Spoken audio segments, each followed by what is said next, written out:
I've had another good reading month. Hi, my name is Jeanette, and I want to thank you for joining me on the channel Jane Reads. So today I'm going to talk about the 5 books that I have read or listened to in the last half of June. I did a June mid-month wrap-up, so I will link that in the description below where you can see the other 8 books that I read or listened to in the month of June. Okay, so starting on June the 18th, I finished The Blue Castle by L.M. Montgomery. I put this one on my TBR because one of my prompts was a gifted book, and I was gifted this book by Bailey at Bailey's Bookshelf. And I had never heard of it until last year. I knew who L.M. Montgomery was because of Anne of Green Gables, and I've read Anne. But when I saw this one, I saw the cover and I was like, that is a beautiful cover. And then I heard Chantel talk about it and I heard Miriam Elizabeth talk about it. And that drew me in. I'm like, okay, I want to read this story. And when it starts, I wasn't really sure because it starts a bit slow. And it was written in the early 1900s. So it's like Old English a bit. So it took some getting used to. But it is set in Ontario, in Muskoka area, which was cool to read something that's set in my home province. And so we are following Valancy. I think that's how you say her name. I could be wrong. She is a young woman of marrying age and has not met a suitor yet or matched with somebody. And her family, her mom and her aunt, are very kind of controlling of her. And she receives some news, and because of that news, she's like, that's it. I'm not living like this. I'm doing what I want, and nobody's going to stop me, basically. So she starts doing what she wants. And there is one scene in this that just had me laughing so hard. And just the humor in it, because there's humor spread throughout. But I'm going to share it with you. When I read this, I shared it with my BFF at the time and then my husband because it was like, it just made me laugh. Okay, so I have never heard a young woman talk such stuff in my life as she just did. Talking about things she ought to be ashamed to think of, much less mention, blaspheming, insulting us. What she wants is a generous dose of spankweed, and I'd like to be the one to administer it. Huh. Uncle Benjamin gulped down the half of the scalding cup of coffee. Do you suppose that the mumps could work on a person that way? Wailed Cousin Stickles. I opened an umbrella in the house yesterday, sniffed Cousin Georgina. I knew it betokened some misfortune. Yeah, so she's acting that way because you opened an umbrella in the house? Really? So I got a kick out of that. And as I got further and further into it and really got to know the characters, especially Valancy, I loved it. I really enjoyed this story. And I'm glad I read it. And I do have another quote to share with you that's really a quote, not kind of a scene.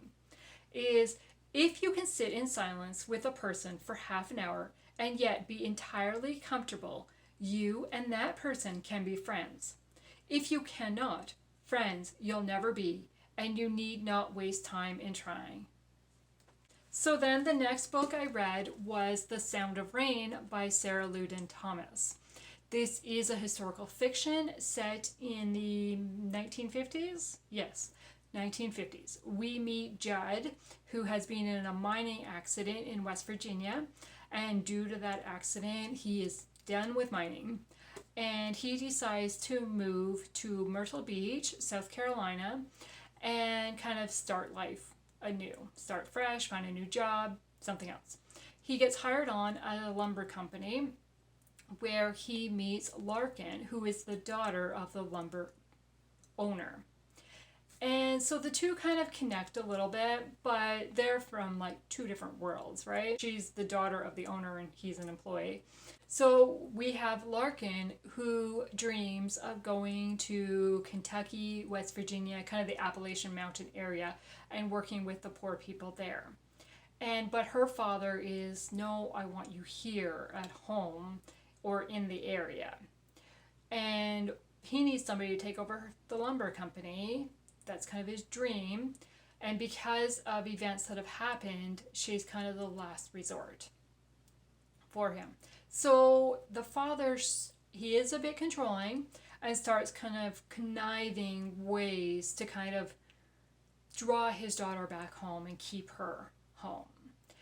And so Judd kind of gets mixed up in this. He wants to respect his boss. He has feelings for Larkin, but he really doesn't want to go back to that area. So what are they going to do? I really liked Judd. He was a really honest and caring man, hardworking, and had integrity. I struggled with Larkin because I really liked, like, kind of, she was trying to follow her heart's desire and what she thought God wanted her to do, but the way she went about it, I did not like. She defied her father a couple times, and I didn't like that at all. Like, yeah. There is a little bit of faith mentioned in the story, especially more on Larkin's point of view, because she kind of turns to God and says, like, what do you want me to do? How do my dreams line up, and what about my feelings for Judd, and kind of, so she does. Judd, I'm not so sure about where his faith, or if he had faith, because I thought he did, and then he kind of made a couple comments or did things that was like, okay, maybe not. I'm not sure. And I found the story move slow, and I don't know, it was not for me. And then I was really liking it, the last scene at the end, and then kind of Judd gets thinking about something, kind of while something else is happening, so we're following his like train of thought, kind of his daydream sort of, while this other event's going on, and then the other event, like, it ends, right? And I'm just like, what? Like, why was that included? I don't know. I don't know. So really, but when I ended the book, it was like, okay, that's it. It's a 3-star. It was not for me. So I will try another one by this author, because maybe it just wasn't, you always find characters that maybe just aren't for you. So that was my experience with The Sound of Rain. Okay, then I read Pelican Point by Irene Hannon. This is book number 4, I think. I cannot keep these books in order in my mind. And they don't say on them what book number they are. It just says a Hope Harbor novel. So it is book 4 of the Hope Harbor series, and it's a contemporary romance, and we meet Ben, who has come to Hope Harbor because his grandfather has passed away and needs to deal with his grandfather's estate. But he learns he's inherited a lighthouse as part of the estate. What's he going to do with a dilapidated lighthouse? He doesn't know. Then we meet Marcy Weber, who is a new Hope Harbor resident, who is the editor of the local newspaper. She's been in town for about 2 years or so. And apparently the town had tried to buy the lighthouse a number of years ago, and they could not come up with the funds to buy the lighthouse or for the upkeep of it to make it worth buying. So that is how Ben's grandfather ended up with this lighthouse. So now Ben is like, I need to sell it. But the prospective buyer for it wants to tear it down because he really just wants the land. And this is an historic lighthouse to the town. So Marcy starts kind of coming up with ideas of how can we save this lighthouse. And so I found that really interesting to see. But I didn't really connect with Marcy that well. Who I connected with in the story is there's a secondary character or secondary storyline going on with the characters of Greg and Rachel. They are kind of a newlywed couple. They've been married just under 2 years, And Greg has been injured, and for the last 8 months they've been trying to deal with his injury. And because of his injury, he is not in a good place when the book opens, and Rachel is really struggling with him. And I really enjoyed following their story and kind of watching them grow and connect and kind of come out of the really hard times, bad moments, and come out and grow on the other side. And so Greg gets involved in the Lighthouse Project, and that kind of helps him kind of get into a better place in life. And I really, really enjoyed following them. I want to say, if it wasn't for their character, for that storyline of Greg and Rachel, I don't know. I would say I probably wouldn't have finished this book, but I would have finished the book, because a book later will explain that I don't DNF. But I think I would have struggled even more wanting to pick up the book. So I'm giving this one 4 stars because I loved the secondary characters, and I really liked Ben and kind of watching him grow and Marcy grow. And there is a little bit of a mystery happening throughout that did keep me intrigued.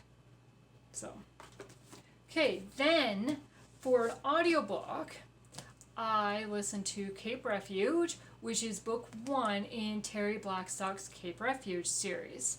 So in this one, we meet Morgan and Blair, who are daughters of the couple that run Hanover House. And at the very beginning, like within the first couple chapters, their parents are murdered. And immediately the son-in-law, Morgan's husband, gets arrested for the murder. And it's like, Morgan's like, there's no way he did it. Like, he didn't do it. But because of stuff that gets revealed, it's like, well, maybe he did, according to the police. But Hanover House is also being kind of a halfway home for those who have recently been released from prison.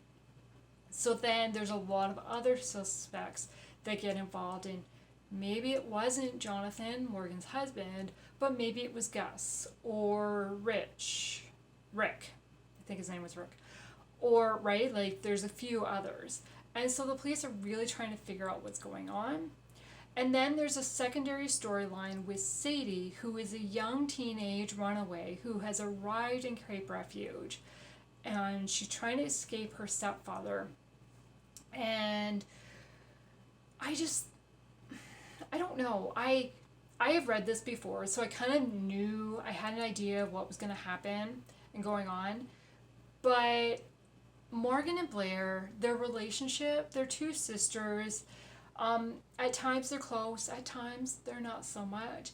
And with the murder of their parents, that really puts tension on them. They do try to support one another, but they also like really fight one another. And opinions about things, wow, like they're both stubborn. I cared about them. I probably should have cared about them more than I did, but it was really Sadie's storyline that I really cared about. I felt for her, and will she be able to get the fresh start that she needs or the support that she needs?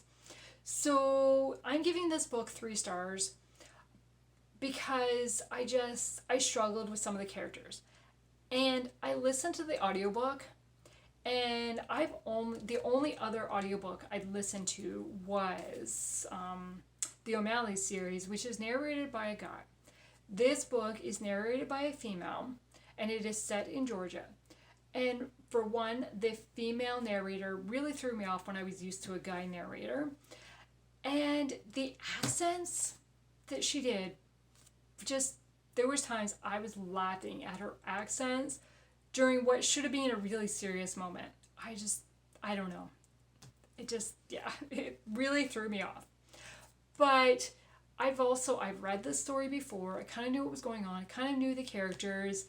And Terri Blackstock has written much better books. This is one of her very, very early books, though. Like, this one was released 2002. And this is a 2-book bind-up.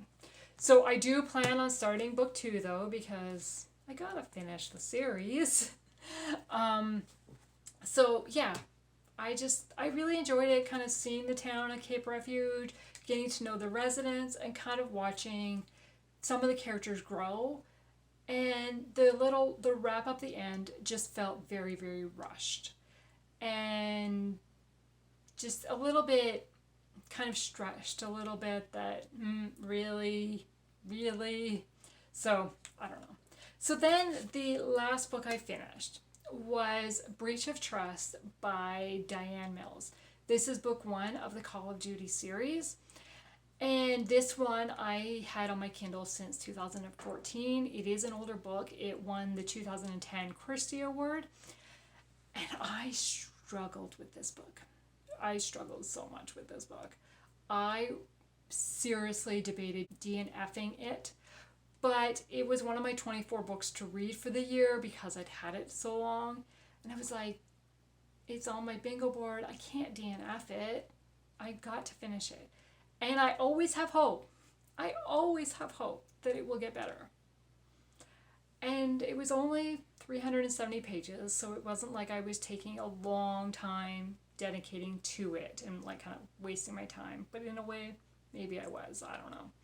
So we're following an ex-CIA agent who is undercover, has changed her identity, and kind of in an escape. And she's in a small town. Then we meet Miles, who is the local high school football coach. So, I mean, right there, it's like, I am not. You have football in the book, I'm out. Like, I should not read because I do not enjoy that. And so we have the football kind of storyline going on. Then we have Paige's storyline going on.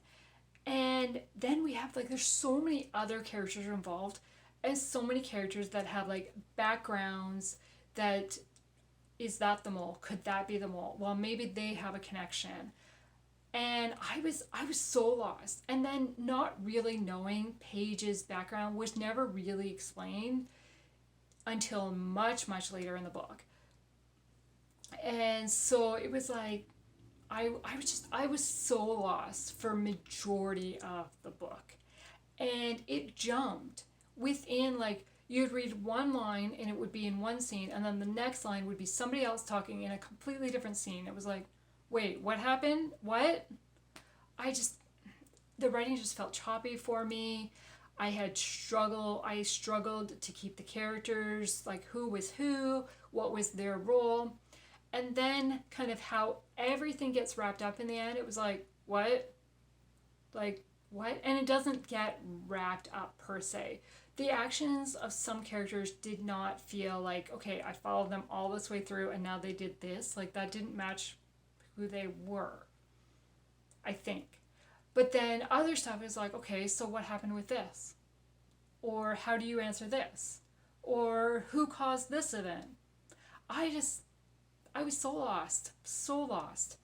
And it is book 1 of a series, so I thought, well, maybe some of my questions are answered in the next book of the series. But when I did some research online, no.